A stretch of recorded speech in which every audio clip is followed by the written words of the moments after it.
بلے شاہ، بابا فرید، ابھی بھی لوگ، لاکھوں لوگ ان کو جاتے ہیں سلام پیش کرنے کے لیے.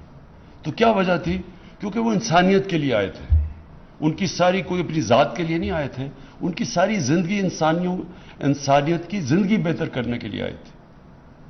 تو اسی طرح جو بادشاہ بھی کوئی آیا دنیا میں کسی ملک میں، تو کس نے، قوم نے کون سے لیڈر کی یا بادشاہ کی عزت کی؟ ہم کیوں قائد اعظم کی عزت کرتے ہیں جب تک پاکستان رہے گا قائد اعظم کی؟ کیونکہ قائد اعظم نے ذات کے لیے پالیٹکس نہیں کر رہے تھے. سب کو پتہ ہے کہ قائد اعظم مخلص تھے پاکستان کے لیے، وہ صرف پاکستان کے لیے کھڑے تھے. تو اس لیے آج بھی ہم، اور ہمیشہ جب تک پاکستان رہے گا تو قائد اعظم کو رسپیکٹ سے ان کا نام لیا جائے گا. جس طرح نیلسن منڈیلا ساؤتھ افریقہ میں 27 سال جیل میں گزار کے سب کو معاف کر دیا، کیونکہ اس کا اپنے سے ذات سے بڑا کاز تھا. تو اس لیے اکرام، جو آپ کی رائٹنگ، وہ میں اس لیے اپریشیٹ کرتا تھا، ہمیشہ کرتا ہوں، کیونکہ آپ ایک اپنی دیانتداری سے کہ کیسے ملک بہتر ہو سکتا ہے آپ لکھتے تھے. لوگ آپ سے ایگری کریں یا نہ کریں وہ مختلف چیز ہے، لیکن پیٹریوٹزم، ایک بیچ میں ملک سے جو پیار تھا وہ سامنے آتا ہے. دوسری چیز کہ یہ بھی میرا کرکٹ سے ایک، میں نے اپنے کرکٹ ایکسپیرئنس میں چیز دیکھی کہ 2 ٹائپ کھلاڑی ہوتے تھے. ایک کھلاڑی جب گراؤنڈ پہ قدم رکھتا تھا تو اس کی ساری ذہن میں سوچ یہ ہوتی تھی کہ میں اگر ہار گیا تو کیا ہوگا، کہ اگر میں میچ جیتا نہ تو کیا ہوگا، کتنی مجھے ذلت ملے گی، مجھے مذاق اڑے گا، میرا یہ ہوگا. تو ان کی ساری جو مائنڈ سیٹ ہوتا تھا وہ ہار کے خوف سے سارے فیصلے کرتا تھا. اور دوسرا جو کہ چیمپئن بنتا تھا کھلاڑی، وہ ہمیشہ یہ سوچتا تھا کہ میں اگر جیت گیا تو کیا ہوگا. یہ 2 ڈفرنٹ مائنڈ سیٹس ہیں. ایک ہے رومانٹک، ایک ہے جو آئیڈیلزم، رومانٹسزم. دنیا میں کسی نے بھی بڑے کام کیے ہیں تو وہ ہمیشہ آئیڈیلسٹک ہوتا ہے. وہ بڑی بڑی خواب دیکھتا ہے، وہ پکچر کرتا ہے جیت کیا ہوگی، اور پھر وہ باقیوں سے بڑا سوچتا ہے. اور دوسرا ہوتا ہے پیسمسٹ، جو کہ ہمیشہ، جس کو کہتے ہیں ریئلسٹ، ریشنلسٹ. وہ ہمیشہ اپنا سوچتا رہتا ہے کہ A=B، یعنی کہ میں اگر یہ ہو گیا تو کیا ہوگا، یعنی جو عقل کا غلام ہوتا ہے. میں مثال ہمیشہ دیتا ہوں ایڈمنڈ ہلری کی، کہ جب اس نے فیصلہ کیا ماؤنٹ ایوریسٹ پہ چڑھنے کا، تو اس سے پہلے جتنے بھی لوگوں نے کوشش کی تھی یا وہ مر گئے تھے اور یا وہ فیل ہو گئے تھے. تو ریشنلزم تو کہتی تھی کہ یا آپ مر جاؤ گے یا فیل ہو جاؤ گے، کیونکہ وہ ڈیٹا تو یہی کہتا تھا. تو یہ ایک رومانٹسزم ہوتی ہے، ایک آئیڈیلزم ہوتی ہے کہ نہیں، جدھر باقی فیل ہو گئے میں کامیاب ہوں گا. تو یہی مائنڈ سیٹ ہوتا ہے ایک انسان کا جو کہ بڑے کام کرتا ہے، اور جو ایک پازیٹیو تھنکنگ ہوتی ہے، اور جو ایکچولی دنیا کے اندر جتنے بھی بڑے کام ہوئے وہ ہمیشہ یہ آئیڈیلسٹ نے کیے تھے، جو خواب دیکھنے والے لوگ تھے. تو آپ کی بھی اکرام، جو آپ کی کتاب کے اندر جو بیسک تھیم ہے کہ یہ ہمارے مسئلے ہیں، اگر ہم یہ ٹھیک کر دیں، تو ابھی آپ نے بات کی کہ ملک میں کتنا پوٹینشل ہے، ہم کدھر جا سکتے ہیں. تو جس کی وجہ سے میں پالیٹکس میں آیا تھا، کیونکہ کبھی باقی تو کوئی پالیٹکس میں آیا، ان کو تو کوئی جانتا ہی نہیں تھا. اس سے پہلے کس کو کوئی جانتا تھا؟ میں تو سب سے بڑا اس وقت نام بن چکا تھا پاکستان میں. مجھے ضرورت نہیں تھی پالیٹکس کی، کہ کسی چیز کی کمی نہیں اللہ نے دی تھی، سب کچھ دے چکا تھا اللہ پالیٹکس پہ آنے سے پہلے. تو لیکن یہ سوچ تھی کہ ہمارا ملک، ہم جب دنیا کو دیکھتے تھے اور اپنے ملک کو دیکھتے تھے تو ہم فیل کرتے تھے کہ ہم نے اپنے سے ظلم کیا. ہم نے اس ملک سے، جو اللہ نے یہ نعمت، پاکستان کا نام جو اللہ کی نعمت ہے، اس سے ہمیں انصاف نہیں کیا. تو پھر 2 چیزیں ہو جاتی تھی، کیا چپ کر کے ہر روز شام کو اپنے آپ کو ڈپریس کر کے سو جاؤ، ڈنر ٹیبل پہ جاؤ اور کہو جی یہ برا ہے، وہ برا ہے، سو، یا پھر آپ جدوجہد کریں، فائٹ کریں اپنے ملک کے لیے. اور میں یہ سمجھتا ہوں آپ کی طرح کہ اگر ہم اس ملک کے لیے فائٹ کریں، اور جب سے میں، یہ تقریباً 3 سال ہو جائیں گے آپ، اللہ نے اس میں بہت پوٹینشل دی ہے. کسی فیلڈ میں بھی پاکستان ہم نے انڈر پرفارم کیا، ہر فیلڈ میں کیا. جو آپ نے بات کی ہے منرل ویلتھ، مجھے تو خود ہی اندازہ نہیں تھا کہ ہمارے پاس کاپر گولڈ ریزروز ہیں. مجھے تو یہ نہیں اندازہ تھا کہ ہمارا ایگریکلچر میں کتنا پوٹینشیل ہے. ابھی میں نے کورینز سے مل کے آیا ہوں جو پاکستان میں اب ہمیں مدد کر رہے ہیں ٹیکنالوجی ٹرانسفر پہ. تو ایک ایک ایریا کے اندر پاکستان میں کتنا پوٹینشیل ہے. 12 موسم ہے پاکستان میں، تو ہر چیز اگ سکتی ہے یہاں. ہم نے کبھی وہ موہنجو داروں کے بعد کبھی سوچا ہی نہیں کہ اس ملک کے اندر اور بھی کوئی گندم کے علاوہ کچھ اگ سکتا ہے. کسی نے کبھی کام ہی نہیں کیا. گائے ہماری پتہ نہیں، جو آپ کہہ رہے ہیں کہ کتنی دنیا میں گائیں، ہماری ییلڈ سے 6 گنا زیادہ دودھ دیتی ہیں یہاں ارد گرد چائنا کی اور ادھر ادھر گائیں. تو آپ سوچیں ہم دگنا ہی اپنا دودھ کی پروڈکشن کر دیں تو ہم آج سوکھا دودھ امپورٹ کرتے ہیں. ساری ایسی سٹوریز ہیں کیونکہ جو لیڈرشپ تھی اس نے کبھی یہ سوچا ہی نہیں کہ اس ملک میں، اس میں جب چھٹیاں آپ کی باہر ہیں، شاپنگ آپ کی باہر ہے، ہاسپٹل آپ کا باہر، آپ کو کیا پتا کہ ملک کے اندر کیا ہے. ٹورزم کا پوٹینشیل میں ساری دنیا میں دیکھا ہوا ہے، سوئٹزرلینڈ، ساری آسٹریا، ہر جگہ گیا ہوں. جو ٹورزم کا یہاں پوٹینشیل ہے، آپ یقین کریں دنیا میں شاید ہی کوئی ملک ہو جس اتنی ڈائیورسٹی ہو. کسی نے کبھی سوچا ہی نہیں ہے. ریلیجس ٹورزم وہ ایک علیحدہ پورا شعبہ ہے جس میں ہسٹوریکل ٹورزم علیحدہ ہے، پرانے شہر علیحدہ ہے، لیکن جو ماؤنٹن ٹورزم ہے وہ تو یونیک ہے دنیا میں. سوئٹزرلینڈ کی، یہ معید آپ کی انفارمیشن کے لیے، آدھا ہے سوئٹزرلینڈ پاکستان کے ناردرن ایریاز کا.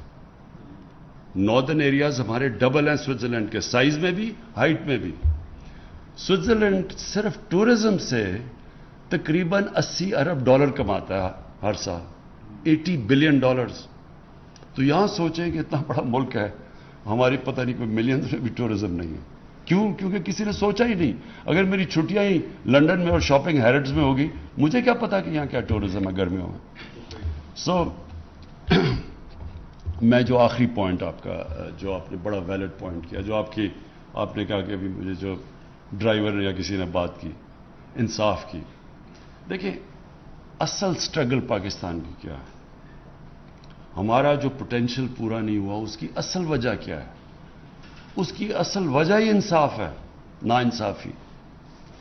دیکھیں یہ جو سٹرگل ہے پاکستان میں، یہ سب سے، میں اس کو جب صبح اٹھتا ہوں تو میں یہ نہیں سوچتا کہ میں کوئی کام کرنے جا رہا ہوں. میں یہ سمجھتا ہوں میں جہاد لڑ رہا ہوں. جہاد ہے کیا؟ جو ابن خلدون نے اپنے فلسفے میں لکھتا ہے، جو کہ ماڈرن ہسٹری کا جس کو باپ سمجھا جاتا ہے، اس نے کہا کہ جو میرا سارا تجزیہ ہے اپنے دین کا، اس میں صرف اللہ ہمارے سے ایک چیز چاہتا ہے کہ اس نے ہمیں زمین میں بھیجا کیوں ہے؟ انصاف قائم کرنے کے لیے. دیکھیں جو انصاف ہے نا، یہی ڈفرنس ہے ایک مہذب معاشرے میں اور ایک بنانا ریپبلک میں. صرف ڈفرنس انصاف ہے. اور انصاف کا مطلب وہ بڑا کلیئرلی 2 حدیث میں اور نبی صلی اللہ علیہ وسلم نے کلیئر کر دیا. بڑی قومیں تمہارے سے پہلے تباہ ہوئیں، جدھر طاقتور کے لیے قانون اور کمزور کے لیے دوسرا، یعنی جدھر ناانصافی. اور میری اگر بیٹی بھی جرم کرے گی تو اس کو سزا ملے گی. تو کوئی قانون سے اوپر نہیں ہے. ساری جنگ ہمارے 3 سال میں کیا چل رہی ہے کہ ایک پریولیج کلاس کہتی ہے کہ باقیوں کو آپ جیل میں ڈال دیں لیکن ہم جو مرضی کریں، ہم قانون کے نیچے نہیں ہیں، اور اگر آپ ہمیں ہاتھ لائیں گے ہم آپ کی گورنمنٹ گرا دیں گے. یہ بیسک ہے سارا. تو یہ ہے سٹرگل پاکستان کی. جب تک جو بھی معاشرہ یہ سٹرگل جیتتا ہے وہ اوپر چلا جاتا ہے. وسائل کی وجہ سے آپ کبھی بھی امیر ملک نہیں بنتے. نہیں تو سوئٹزرلینڈ تو غریب ترین ملک ہوتا، وہاں تو کوئی وسائل ہی نہیں ہے. لیکن امیر ملک بنتا تب ہے جس کے اندر رول آف لا ہوتا ہے، قانون کی حکمرانی ہوتی ہے، طاقت کی حکمرانی نہیں ہوتی. طاقت کی حکمرانی جنگل کا قانون ہے، مائٹ از رائٹ. انسانی معاشرہ بنتا ہی انسانی معاشرہ تب ہے جب اس کے اندر رول آف لا ہوتا ہے.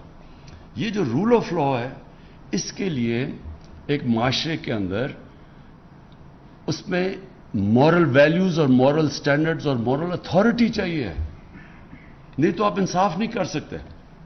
ساؤتھ افریقہ کے اندر انہوں نے ان کے ایکس پریزیڈنٹ زوما کو انہوں نے کرپشن کے اوپر بڑی مشکلوں سے اس کے لیے کچھ اس کو بلانے کی کوشش کی تو لوگ سڑکوں پہ نکالے، شور مچ گیا. اب وہ سارا بیک ٹریک کر رہے ہیں کہ کسی طرح آپ ہم اسے بچا لیں، کیونکہ یہ قانون کے اوپر ہے.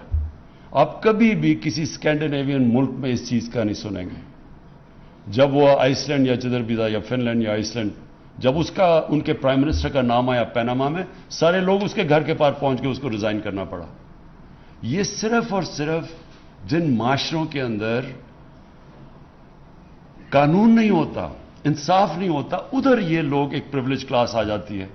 اور یہ جو آپ نے اگلی بات کی، یہ جب ایک پریویلیج کلاس آ جاتی ہے آپ اس کو ہاتھ نہیں لگا سکتے تو وہ ملک کو تباہ کر دیتی ہے. کبھی بھی پٹواری، غریب، تھانے دار یہ چوری کریں گے، یہ ملک کو تباہ نہیں کرتے، کیونکہ یہ ان کے سوئس بینک اکاؤنٹس نہیں ہوتے یا ان کے میفیئر میں بڑے فلیٹس نہیں ہوتے. تباہ جو ملک میں کرتا ہے، جو آپ کی رولنگ ایلیٹ جب چوری شروع کرتی ہے، وہ پھر ملک تباہ ہو جاتا ہے. اور اس کی فیکٹ آئی پینل جو یونائٹڈ نیشنز کے سیکرٹری جنرل نے جو اپنے نیچے پینل بنائی ہے اور اس میں بتایا کہ یہ امیر غریب ملکوں میں فاصلے بڑھتے جا رہے ہیں، تو انہوں نے ایکچولی سال کی پوری رپورٹ کیا انہوں نے کہا کہ غریب ملکوں سے ہر سال 1000 ارب ڈالر چوری ہو کے امیر ملکوں میں چلا جاتا ہے، منی لانڈرنگ ہو کے، اور آف شور اکاؤنٹس میں چلا جاتا ہے. تو یہ کوئی غریب لوگ تو نہیں کر رہے ہوتے، یہ ساری رولنگ ایلیٹ ملک سے پیسہ چوری کر کے باہر لے کے جاتی. کیوں کرنا پڑتا ہے؟ اگر میں اربوں روپیہ چوری کروں گا کسی ڈیل میں تو میں بستر کے نیچے نہیں پیسہ چھپا سکتا، لہٰذا مجھے باہر بھیجنا پڑتا ہے. اور تو میں دگنا نقصان کرتا ہوں. پہلے میں چوری میں نقصان کرتا ہوں، پھر جب اس کو ڈالر میں کنورٹ کر کے باہر بھیجتا ہوں اس سے بھی بڑا نقصان کرتا ہوں، کیونکہ ملک میں افیکٹ ہوتا ہے آپ کی کرنسی. یہ منی لانڈرنگ سے آپ کا ڈائریکٹ امپیکٹ پڑتا ہے کرنسی پہ، اور کرنسی پہ امپیکٹ پڑتا ہے جب آپ کی وہ کرنسی گرتی ہے، ساری چیزیں مہنگی ہو جاتی ہیں، غربت پھیل جاتی ہے.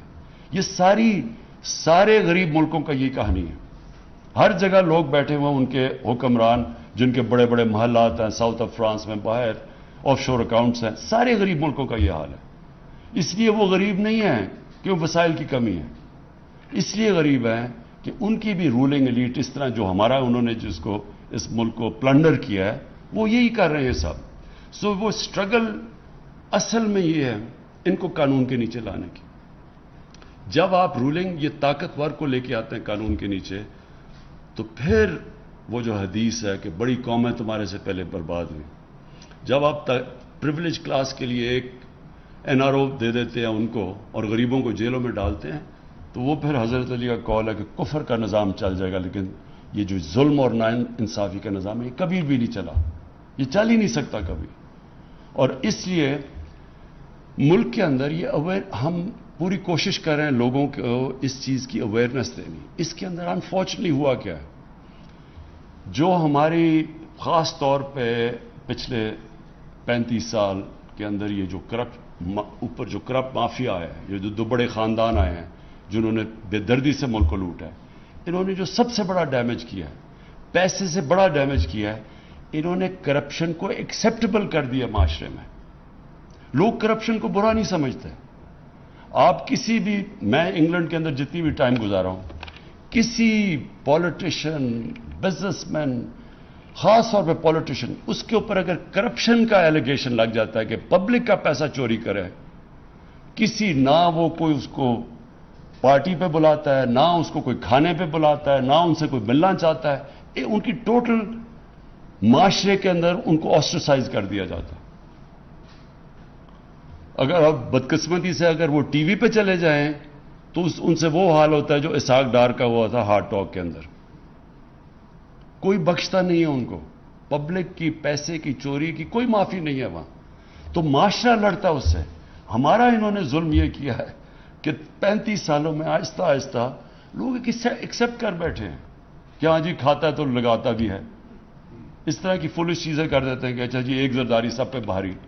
وہ پیسے چوری کیے ہوئے ملک کے تو ایکسیپٹ کر، جب یہ ایکچولی سب سے بڑی کینسر ہے کہ جب معاشرے کے اندر آپ جرم کو ایکسیپٹ کر جائیں، آپ اس کو برا نہ سمجھیں.